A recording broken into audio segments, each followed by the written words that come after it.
bertanya Bu ya.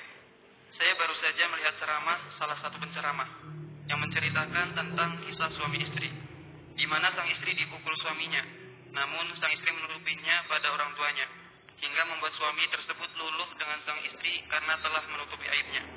Yang ingin saya tanyakan Bu ya, apakah jika kita mengalami KDRT, kita harus diam saja dan tidak cerita pada siapapun Bu ya? Apakah KDRT itu termasuk aib pasangan yang wajib kita tutupi Bu ya? Karena di Indonesia banyak juga yang menutupi kasus KDRT. Akan tetapi pasangannya semakin menjadi-jadi menyiksanya. Mohon penjelasannya Bu ya. Terlepas dari ceramah si A, si B, si C, kami tidak membahas tentang ceramahnya seseorang. Kami akan fokus pada pertanyaan, gimana menyikapi kalau ada orang melakukan kekerasan dalam rumah tangga. Kami sampaikan pada kaum pria semuanya. Laki-laki hebat itu tidak akan memukul istrinya, biarpun sang istri layak dipukul. Laki-laki hebat tidak akan memukul istrinya biarpun layak dipukul. Jangan dikit-dikit main pukul dan sebagainya. Kemudian ini yang pertama. Yang kedua, jika ternyata terjadi sesuatu dalam rumah tangga, termasuk misalnya istri dipukul oleh suami, atau mungkin seorang suami mendapatkan perlakuan yang tidak wajar dari istri, caci maki dan seterusnya, maka wanita mulia jangan suka caci maki ya. Seandainya ini berandai-andai ada wanita yang mencaci maki suaminya, atau seorang istri dipukul oleh suaminya, dipukul.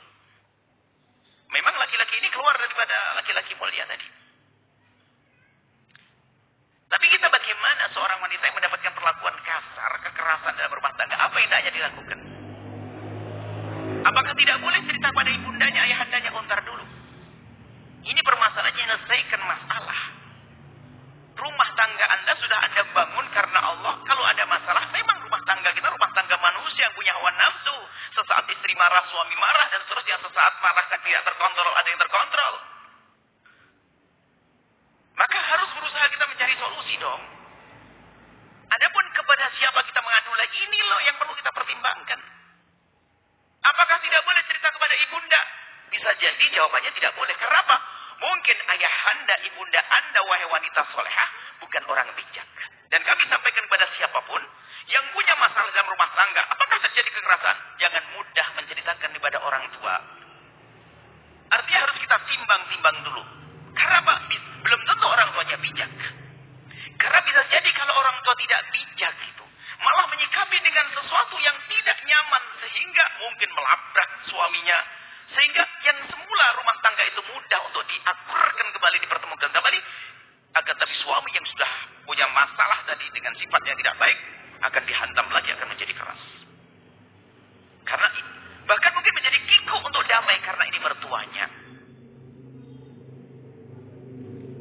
Karena ada seorang wanita, bukan wanita saja, itu mudah curhat kemana-mana. Sehingga curhatnya hanya sekedar pelampiasan, bukan cari solusi.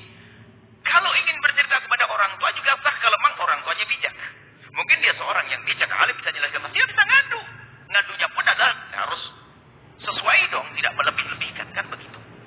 Jadi artinya bukan harga mati, tidak boleh harga mati. Oh enggak, bisa saja boleh, bisa saja tidak boleh. Maksudnya dilihat dulu. Kalau Anda wahai wanita yang solehah, menemukan semoga Anda dijaga oleh Allah. Jika ada seorang, saya tidak berani misalkan Anda, jika ada seorang wanita yang dizalimi oleh suaminya, tolong jangan serta-merta Anda bercerita kepada ayahanda, ibunda Anda. Kecuali sudah Anda pikir bahwasanya ayahanda dan ibunda bakal memberikan solusi. Kalau ternyata ibunda Anda, ayahanda tidak akan bisa berikan solusi, jangan diberitahu dulu. Anda cari solusi melalui jalan yang lainnya. Kenapa? Anda jangan meninggalkan kegelisahan di hati ibunda dan ayahanda Anda. Pun beliau tidak bisa menyelesaikan masalah. Bisa jadi yang ada adalah amarahnya kepada menantunya. Sehingga sikap marahnya menjadikan menantu semakin jauh. Ini Anda jangan mudah cerita kepada ibunda Anda. Sama Anda seorang laki-laki pun juga demikian. Kalau mendapatkan perlakuan yang tidak baik dari istri, jangan serta-merta mudah cerita kepada orang tua Anda. Yang dikhawatirkan kata apa? Anda itu anak tercinta bagi ibunda Anda, ayahanda Anda. Kalau Anda mengadu kepada ayahanda Anda, ibunda Anda sebagai anak tercintanya, maka terasa sakit ibunda Anda, maka yang ada adalah marah dengan menantunya. Reaksi negatif menjadi menantu canggung di rumah itu, menjadi tidak enak semuanya. Maka ada waktunya bagaimana kita menyampaikannya. Kalau ternyata orang tua adalah tidak bijak, maka kita bisa mendatangkan seorang ulama, tanya kepada orang yang mengerti gimana solusinya. Bermacam-macam cara, ini yang harus kita sampaikan. Artinya tidak harus tidak boleh ceritakan, oh enggak begitu dong. Kalau memang di rumah ada kekerasan, seorang istri, bukan istri saja, kan anak suami juga ada yang gitu ini. Tadi contohnya istri bisa saja, kalau di rumah terjadi kekerasan, segera cari solusi.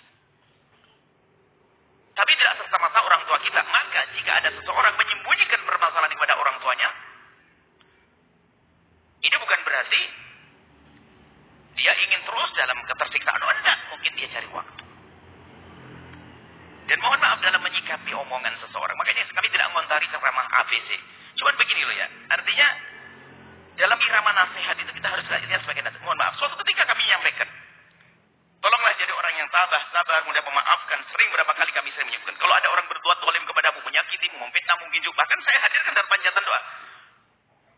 Mintalah kepada Allah, Allah berikan segala kebaikan dan sebagainya. Itu bukan berarti kita membiarkan kezaliman ada pada saya. Tidak. Saya ingin menghilangkan dengki, dendam pada diri saya. Adapun masalah nanti proses penyelesaiannya, ini babnya beda. Makanya, mohon maaf, ini kadang-kadang kita tuh gampang menyikapi ceramah seseorang atau mungkin komentar, mudah berkomentar yang negatif. Sebenarnya saya makan mohon maaf, jangan dihubungkan dengan ceramah seseorang. Kami akan sampaikan. Kalau Anda memotong ceramah kami tentang melatih kesabaran hati, kalau ada orang berusaha kepada maafkan dia, kasih hadiah dan sebagainya. Jangan sampai ada komentar, wah ini berarti ini membiarkan, melestarikan kezaliman dong ini Bu Yaya. Oh bukan begitu, saya mengajarikan begitu. Sisi lain jangan buat zalim dong, kan begitu. Jadi kalau dipotong-potong akan menjadi masalah. Saya tidak ngerti terlepas dari ceramah siapapun. Enggak. Mohon maaf seperti itu. Jadi mohon, ayo. Kita tuh ingin nyata di masyarakat itu ada di saat ada musibah menimpa kita, yuk kita tingkatkan kesabaran. Di saat kita harus melakukan satu reaksi, tentunya dengan cara yang manis. Tujuannya tuh ada, bukan hanya sekedar rame saja. Kita tidak ingin menjadikan ibunda kita berperang dengan istri kita. Bukan. Kita bukan menjadikan ayah anda saya marah dengan istri saya. Tidak. Kalau saya ngadu kepada ayah saya, dan irama untuk solusi. Nah kalau semua mudah diceritakan kan marah. Maka bisa jadi seorang suami di saat mohon maaf baru dicakar oleh istrinya, marah, cakar, kena, lalu tiba-tiba ibunya datang ke rumah. Nah kenapa nak begitu mak? Dia bisa berbohong yang baik kok. Tidak tahu mak tadi ada ayam masuk ke sini, masya Allah. Istri yang dengar bisa tersentuh, masya Allah suamiku begitu nggak ngadu ke ibu, bisa tersentuh. Itu bukan juga berarti bahwasanya dia membiarkan wah istri mencakar gak diceritakan sama ibunya. Oh enggak. Mohon maaf, ini perlu jujur dalam memberi. Kita ingin menyelesaikan umat, jangan kita mempermasalahkan tentang cara. Kita ingin membenahi umat. Memang cara harus benar, cara indah. Nah, kami sampaikan sekali lagi. Sekarang, semua wahai yang berumah tangga, tidak semua permasalahan dan rumah Anda itu boleh Anda ceritakan kepada orang lain. Nah, satu. Dan di saat Anda harus ingin menceritakan, Anda pilih orang yang bakal berikan solusi kepada Anda, bukan asal. Ada orang datang kepada kami loh ya. Saya tanya, tolong ya Pak, jangan ceritakan siapa. Enggak, benar Bu, saya nggak cerita. Saya masalah dengan istri saya gini. Tak taunya security di depan cerita. Waduh Bu ya, ada orang datang ke sini ini beberapa tahun yang lalu. Sudah lama sekali ini. Tak taunya dia nunggu kami di security sudah cerita. Tuh kata saya nggak cerita sama orang. Jadi bukan urusan perempuan yang gampang cerita, laki-laki juga ada. Permasalahannya adalah orang lemah dia itu. Jadi kalau kita ingin cerita kepada seorang itu, sekiranya bisa memberikan solusi. Karena kita tuh bukan ngajak perang, tapi ingin mendamaikan. Anggap saja, seorang laki-laki punya istri yang Masya Allah di rumahnya. Bukan langsung kita keluar-keluarkan sejagat, bahwa saya punya istri zalim supaya. Enggak. Atau sebaliknya seorang istri yang punya suami jahat, tidak harus kita obral di masyarakat sampai dia tahu. Mereka tahu tentang suaminya. Enggak. Tapi tujuannya solusi. Cari siapa yang bisa bakal menyelesaikan permasalahan ini. Saya nggak paham ceramahnya detailnya seperti apa. Kami belum sempat mendengar ceramah kayak apa walam. Jadi seperti itu wahai ahli iman. Yuk kita cari solusi.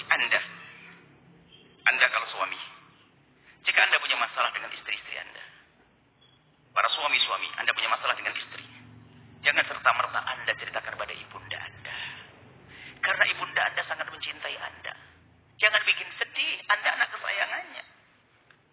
Kecuali ibunda Anda memang orang bijak yang pandai menyelesaikan masalah. Kalau ibunda Anda orang awam yang seperti yang lainnya, ya lebih baik Anda tahan, Anda datang pada guru Anda, ustaz Anda, dan sebagainya. Atau sebaliknya seorang istri. Maka tadi kisahnya apa? Seorang istri dipukul sama suaminya. Kemudian apa?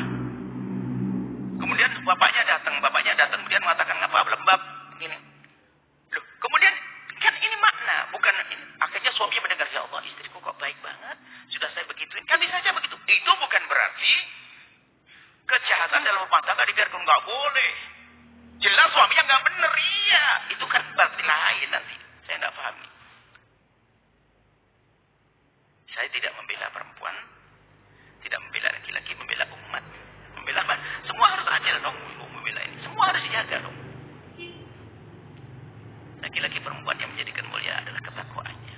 Seperti itu. Jadi dengan pertanyaannya adalah jika ada kejahatan atau kedoliman di rumah tangga, pertama tingkatkan kesabaran kita. Kemudian setelah itu dari sabar ini untuk bisa mencerdaskan pikiran kita untuk mencari jalan keluar atau solusi. Kalau kita cek reaksi dengan emosi, makanya pecah piring di kamar. Ibaratnya jarum jatuh kedengaran sampai tetangga. Pandailah menyimpan. Kalau ingin solusi yang indah. Kemudian juga istrimu tuh punya perasaan. Kalau ngerti kesalahannya disebar ke sana kemari, bukan tersentuh hatinya yang ada dendam dan amarah. Begitu juga suami, ada dendam dan amarah. Kalau Anda cerdas, jangan cuma tinggal menyelesaikan masalah. Kalau Anda punya suami tidak sholat, jangan langsung mengatakan, Kiai, suami saya nggak sholat, nggak usah begitu. Kiai pun tidak mengatakan begitu. Paling Kiai hanya mengatakan, oh suami nggak sholat, iya. Terus gimana? Ya sudahlah, suruh aja adakan pengajian di rumahmu, suamimu sudah jadi panitia. Pengajian bapak-bapak, oh gitu, iya, pengajian dari panitia. Akhirnya Pak, ya sesaat sholat jamaahnya di situ, sholat nanti pelan-pelan. Jadi semuanya ada indah caranya. Bukan merendahkan, ingat. Setiap ada orang yang salah, tolong jangan dijadikan orang yang bersalah itu menjadi terpuruk. Yang Nabi menyebutkan, jangan kau bantu setan untuk menjerumuskan saudaramu yang mau benar itu. Dia melakukan kesalahan. Tapi bisa jadi dia insaf kalau pengen benar. Tapi kalau sudah orang salah langsung dicap menjadi salah. Oh dihinakan, dihujat. Berarti kita sekongkol dengan setan untuk menjadikan orang yang bersalah semakin jauh. Karena menjadi dendam, putus asa dan sebagainya. Kalau ada wanita yang gak benar dengan suaminya, yuk kita jadikan dia benar. Ada suami yang zalim pada istri, yuk. Ada rambu-rambu sudah jelas, cuman bagaimana karena rambu-rambunya kan tadi sudah ada. Laki-laki baik tidak akan mukul istrinya biarpun istrinya layak dipukul, kan jelas. Istri yang baik adalah tidak akan mencaci menjelekkan suaminya biarpun jelek. Cari solusi dari problem, mencari solusi bukan harus menjelekkan. Bisa dengan cara yang manis, yang baik. Itu saja intinya. Semoga Allah menjaga semuanya. Mohonlah, ayo kita adil dengan diri kita sendiri, adil dengan umat, adil dengan. Jangan sekarang permasalahannya, mohon maaf, ada setan viral segala macam. Jadi semua yang ingin berkomentar ini itu dan sebagainya. Allah alam besar. Semoga Allah mengampuni kami. Semoga ini yang menyaksikan.